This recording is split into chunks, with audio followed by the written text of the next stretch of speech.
शुक्रिया है राधा स्वामी जी। जी राधा स्वामी जी, गुरु से हम मिलाप कैसे करें? हमारे पास सांस भी है, अगर हमको खोना है तो खो दें, अगर अपनाना है तो अपना सकते हैं। संत महात्मा समझाते हैं कि आत्मा परम चेतन है, यह अपनी शुद्ध रूप से में से मृत्यु लोक तक प्रकट नहीं हो सकती है। यह सतलोक से नीचे के 2 मंडलों में विशुद्ध आत्मा के रूप में कार्य करती है। तीसरा मंडल है काल माया और शब्द के मेल से जो बना हुआ है। इसमें कार्यशील होने वाले के लिए इसे काल और माया के आवरण धारण करने पड़ते हैं। इन्हीं कारणों से मन और कारण माया के आवरण कहा जाता है। इससे निचले मंडलों में माया की मात्रा बढ़ जाती है, जहां आत्मा को सूक्ष्म मन और सूक्ष्म शरीर के पर्दे धारण करने पड़ते हैं। इस दृश्यमान मृत्यु मंडल में मन माया की मात्रा और अधिक है, इसलिए यहाँ आत्मा को स्थूल और मन और स्थूल शरीर के पर्दे धारण करने पड़ते हैं। हम यह भी कह सकते हैं कि मन के 3 आवरण है, या यह भी कह सकते हैं कि मन 3 अवस्थाएं हैं, जिन्हें क्रमशः स्थूल, सूक्ष्म और कारण मन या पिंडी, अंडी और ब्रह्मांडी मन भी कहा गया है। स्थूल शरीर में स्थूल मन सूक्ष्म और शरीर में सूक्ष्म मन और कारण शरीर में कारण मन कार्य करता है। इस पूरे विवरण का वास्तविक अर्थ है इतना ही नहीं कि मन आत्मा के कार्यशील होने का यंत्र है। आत्मा स्वयं निष्कर्ष है। मन माया के मंडलों में यह केवल मन के द्वारा ही कार्य कर सकती है। इसमें अवस्था की कल्पना करनी चाहिए जब आत्मा पहली बार कारण मंडल में उतरी थी और जब इसने कोई कर्म नहीं किया था, उस समय इसके अंदर पूर्ण आत्मिक प्रकाश था। यह सर्वज्ञाता थी, किंतु जैसे जैसे यह आंतरिक मंडलों को पार करती हुई इस मृत्यु लोक में पहुंचकर मन के साथ लेकर अधिक से अधिक कर्म करती है और इनके ऊपर किए गए कर्मों और संस्कारों के पर्दे चढ़ते गए हैं, जिन्होंने इसका वास्तविक प्रकाश ढक लिया है। धीरे धीरे इन कर्मों और संस्कारों का प्रभाव इतना बढ़ गया है कि मन को यंत्र बनाकर कार्यशील होने की बजाय आत्मा मन के अधीन होकर कर्म करने लगी है। मन की रचना के बारे में गुरु नानक साहब लिखते हैं, ए मन कर्मा, ए मन धर्मा, ए मन पंच तत्व ते जन्मा। कबीर साहेब भी यही कहते हैं कि ए मन शक्ति, ए मन सौ, ए मन पंथ। जीव गुरु नानक साहब और कबीर साहब यह समझा रहे हैं कि मन माया और काल का अंश है और यह 5 तत्वों के सूक्ष्म अंश तथा कर्मों और संस्कारों के मेल से बनता है। यही कारण है कि हर व्यक्ति के मन में अलग अलग होता है। हर व्यक्ति के मन की अवस्था भी निरंतर बदलती रहती है। जैसे जैसे कर्म और संस्कार प्रकट होते हैं, वैसे वैसे व्यक्ति की मनोदशा भी बन जाती है। मन का जोर त्रिलोकी तक है। इसलिए संत महात्मा सावधान करते हैं कि आम इंसान को एक तरफ त्रिलोकी ही हद कैद में बड़े बड़े तपस्वी, ज्ञानी, मुनीश्वर, देव देवता के अधीन है। संतों महात्माओं ने अपने वाणी में ऐसे अनेक विवरण दिए हैं जिनसे पता चलता है कि सैकड़ों साल हठ कर्मों के द्वारा साधना में लगे हुए हैं। बड़े बड़े त्यागियों को भी अंत के मन में मार गिराया है। किसी को काम ने मार गिराया है, किसी को क्रोध ने, किसी को लोभ में और किसी को मोह के शिकार किया है। कोई अहंकार संत महात्माएं समझते हैं मन के द्वारा बनाए गए साधनों में मन को वश करने की कोशिश करना निपट अज्ञानता है। आमतौर पर मन को काल का एजेंट भी कहा गया है। कहा जाता है कि मन ही हमसे बुरे कर्म करवाता है और इस बात को एक दूसरे से ढंग से समझने का जतन भी किया जा सकता है।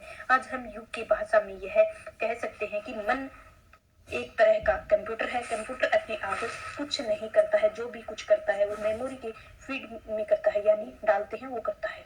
कंप्यूटर उसी ही प्रकट करता है। इसी ही तरह मन हमारे खुद को पूर्व में किए गए कर्मों संस्कारों के अनुसार कार्यशील होता है। मृत्यु के समय शरीर पीछे छूट जाता है परंतु किए हुए समस्त कर्मों का प्रभाव मन और आत्मा के साथ रहता है।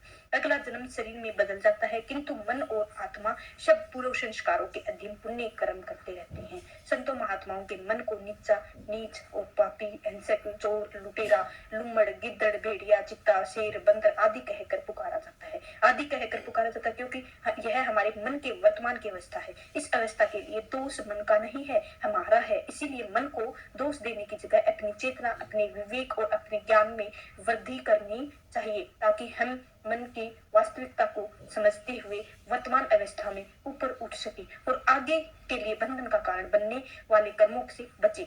जरूरत मन की देश देने की नहीं है, मन को सुधारने और काबू करने की है। संत महात्मा समझाते हैं कि आत्मा और परमात्मा के बीच सबसे बड़ी रुकावट है हमारा मन, और हम मन को वश में करने के लिए परमात्मा से मिलाप कर सकते हैं। गुरु नानक साहब कहते हैं कि मन जीते जग जीत। आपका कहना है कि अगर हम मन को वश में कर लिया तो हम संसार को बनाने वाले परमात्मा से मिलाप करके काबिल हो जाते हैं। और स्वामी महाराज जी कहते हैं कि बड़ा बेरी ये मन घटे, मैं इसी ही के जीतना करना पड़ो, तुम इसी के पीछे और सब कुछ जतन तजना। आपका यह कहना है कि हमने भी जतन करना है, अंदर में बैठ कर मन रूपी शक्तिशाली को शत्रु को वश में करने के लिए करना है। मन को वश में करने के लिए हमें मन के स्वाभाविक स्वभाव को ज्ञान होना चाहिए। संत महात्मा समझाते हैं कि मन बहुत ही शक्तिशाली है। यह इंद्रियों के भोगों और विषय विकारों का रसिया है और हर पल मन हमारी चारों तरफ दौड़ाता रहता है, कभी उधर भागेगा कभी इधर भागेगा। अगर हम सम्मेलन के लिए बैठ भी जाएं तो ये मन नहीं टिकता है। इसको मन को टिकाने के लिए हमें बहुत यत्न करने पड़ते हैं, बार बार इसको मन को पकड़ के ला के फिर बिठाना पड़ता है, नहीं तो ये मन रुकता ही नहीं, कभी इधर भागेगा कभी उधर भागेगा। इसको रोकना बड़ा कठिन हो जाता है।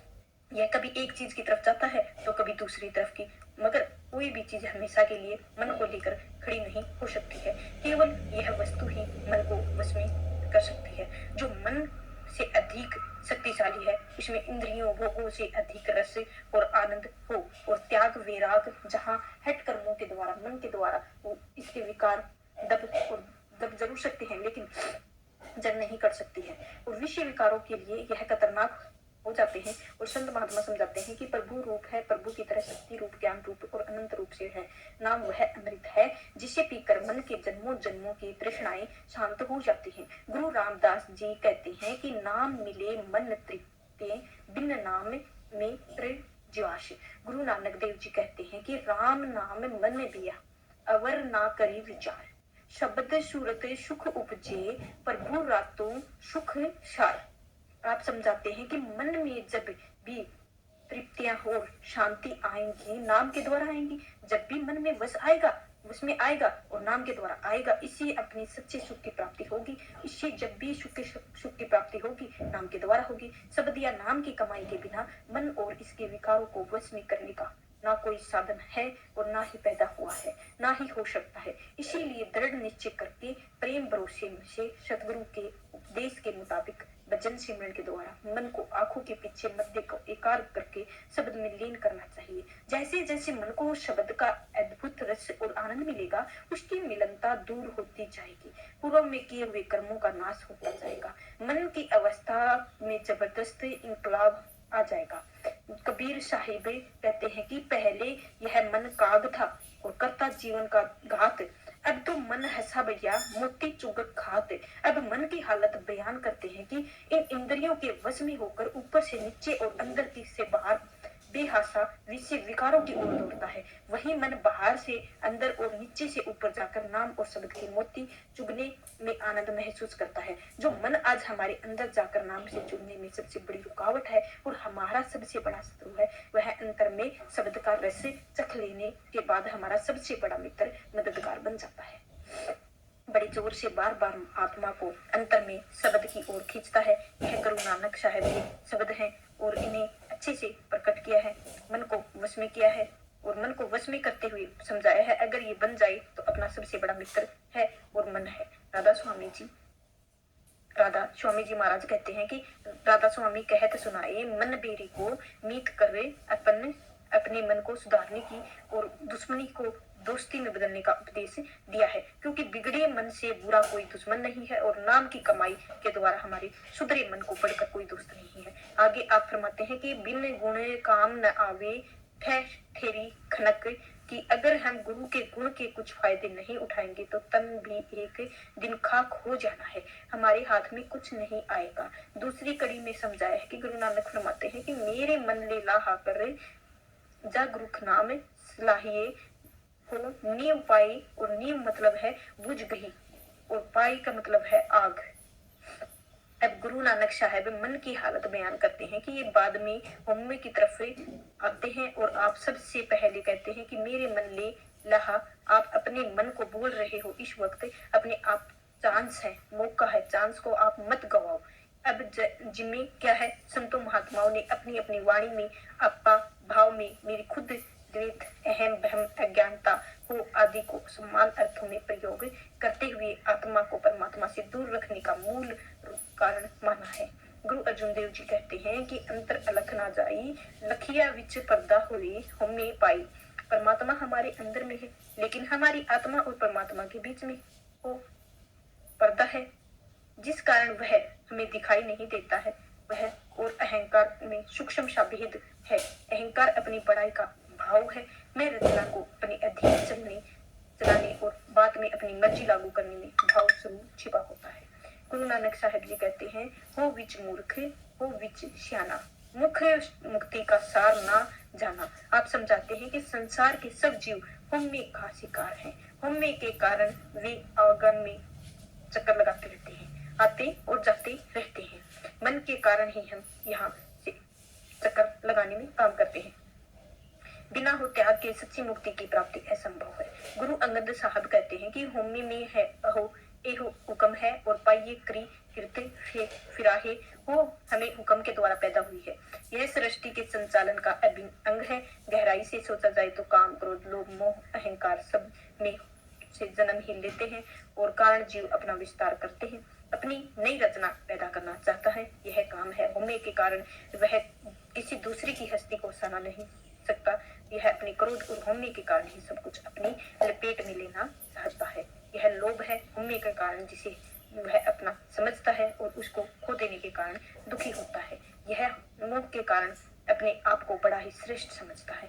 जैसे अहंकार कहा जाता है, इसे संतों ने दूजा भाव भी कहा गया है। प्रभु को छोड़कर किसी दूसरी चीज से प्यार करना है तो वह होमे का कारण जीव को प्रभु के हुक्म में चलने की बजाय मन की मर्जी के कार्य करना चाहता है।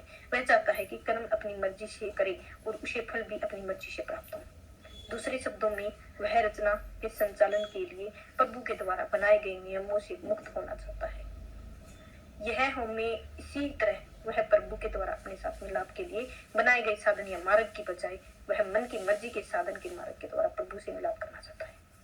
गुरु अमरदास जी कहते हैं कि होमे विच बाकते ना हुए हुक्म ना बुझाई, विच जबंदू नाम ना बसे मनाई, अब तक जी मन मर्जी के साधन के द्वारा प्रभु प्राप्ति का यत्न करता हूँ और वह होमे से ग्रस्त हूँ, इसीलिए मैं प्रभु के हुक्म की पहचान हो सकती है, ना उसको प्रभु से मिलाप हो सकता है, जिसके कारण वह हमेशा रचना में बांधे रहता है। हमें व्यवहारिक दृष्टि से हर चीज के बारे में गहराई से सोचना चाहिए। जितना गहराई में जाकर सोचते हैं उतना ही हमारे ज्ञान के लिए दायरा विशाल होता है और बंधन उतना ही ढीला होता जाता है। जिसमें हमारा दायरा छोटा होता है और हम उतना ही अधिक और शिकार होते रहते हैं। जब सिर्फ आपने आप को सामने रखते हुए तो अपने आप को बड़ा समझते हैं, जब अपने आप को परिवार के प्रसंग में रखकर देखते हैं तो सबसे पहले छोटा हो जाते हो। जब स्वयं देश के प्रसंग में रखकर देखते हैं तो बहुत ही छोटे हो जाते हो। जब स्वयं ही ब्रह्मांड के प्रसंग में रखते हो तो हमारी हस्ती के कण से भी छोटी हो जाती है। जब हमें अपनी तुष्टता का ज्ञान होता है तो अपनी तुष्टता का विवेक हमारे अंदर होने की बजाय नम्रता पैदा कर देता है। यह समझाने का यत्न करना चाहते हैं कि हम ना तो अपनी रचिता हैं और ना ही संसार के कोई हैं और ना ही संसार के संचालन का काम कर रहे हैं, नियमों का कर रहे हैं। ना ही हम अपनी मर्जी से संसार में आए हैं और ना ही अपनी मर्जी से संसार बना सकते हैं, ना ही इसके संचालन के लिए मन मर्जी नियम बना सकते हैं। फिर हमें किस बात की है? किसान कहता है कि मैं अपनी प्रयत्न से फसल उगाता हूँ। सोचने वाली बात तो यह है कि जिस धरती में वह बीज बोता है वह धरती किसने बनाई है? फसलों को पोषण के लिए पानी किसने पैदा किया है? फसलों को पकाने के लिए सूर्य किसने बनाया है? क्या हमने कभी सोचा है कि पूरे सौर मंडल का जीवन सूर्य के आधार पर कायम है? यदि सूर्य ठंडा हो जाए तो पल भर में सारे सौर मंडल का जीवन समाप्त हो जाएगा। जिस तरह एक सौर मंडल का जीवन एक सूर्य के आधार पर कायम है, उसी ही तरह संपूर्ण ब्रह्मांड का जीवन प्रभु रूपी के सूर्य के सहारे कायम है। गुरु नानक साहब कहते हैं कि सचखंड बसे निरंकार, कर कर देखे नदर निहार। आप फरमाते हैं कि प्रभु सतलोक में है। आप फरमाते हैं कि प्रभु सतलोक में विराजमान है और उसमें से वह रहकर जीवन की चेतना शक्ति और दयापूर्ण किरणों को समस्त रचना के आधार पर वैज्ञानिक नए नए आविष्कारों का श्रेय लेता है। जतन सराहनीय है, लेकिन केवल प्रभु के द्वारा सृजित सृष्टि का संचालन काम कर रहे हैं। नियमों के आधार पर ही आविष्कार कर सकते हैं। केवल प्रभु के द्वारा सृजित सामग्री का उपयोग के द्वारा कोई नई चीज बना सकते हैं। कोई वैज्ञानिक प्रभु के द्वारा बनाई जगत और उसकी सामग्री को इस्तेमाल के बिना कोई चीज बना सकता है। व्यक्ति को केवल उतनी ही स्वतंत्रता प्राप्त है जितनी प्रभु उसे दी है। जगत में दो इच्छाएं काम नहीं कर सकती। यह जगत पूरी तरह से अपने सृजनहार की इच्छा पर आधारित है। इस जगत में किसी व्यक्ति को अपने आप को स्वतंत्र समझना अज्ञानता है। यह अज्ञानता हमें को जन्म देती है। इसलिए हिंदू धर्म ग्रंथों में अविद्या यानी अज्ञानता को मनुष्य के सबसे बड़ा शत्रु माना गया है। संत महात्मा उपदेश देते हैं कि होमने से छुटकारे का साधन प्रभु के हुक्म की पहचान है। प्रभु का क्या हुक्म है? गुरु नानक साहब कहते हैं कि एक नाम हुक्म है और नानक गुरु सतगुरु दिया बुझाए जियो। परमात्मा का एक ही हुक्म है, वह हुक्म नाम की पहचान है। यह पहचान सतगुरु की शरण प्राप्त करने से होती है। गुरु अगंद साहब कहते हैं कि हम में दर्द रोग है और दारू भी इसी मोह के कृपया अपनी तागरू की शब्द कमाई। जब से जीव प्रभु के अलग होकर सृष्टि का अंग बना है, तब से वह होमी के साथ रोग का शिकार हो गया है। इस रोग का इलाज प्रभु के जीव के अंदर रखा है। वह इलाज यह है कि जीव सतगुरु के उपदेश के अनुसार अंतर प्रभु का नाम या शब्द में लीव जोड़े और जब तक जीव प्रभु से अलग होने का नाश असंभव है, नाम या शब्द प्रभु का रूप है। शब्द में लीन हो जाना ही प्रभु का हुक्म का पालन है। मुक्ति होमी सच्चा साधन है। अपनी असलियत यही है कि हम सतगुरु के बाने में रहें और उनकी बात माने और उन्हीं के इशारों पर चले। तो आज का सत्संग इधर ही समाप्त होता है। राधा स्वामी जी राधा स्वामी जी। आपके चैनल को आप बढ़ाएं, शेयर करें, सब्सक्राइब करें। आपका दिल से शुक्रिया। राधा।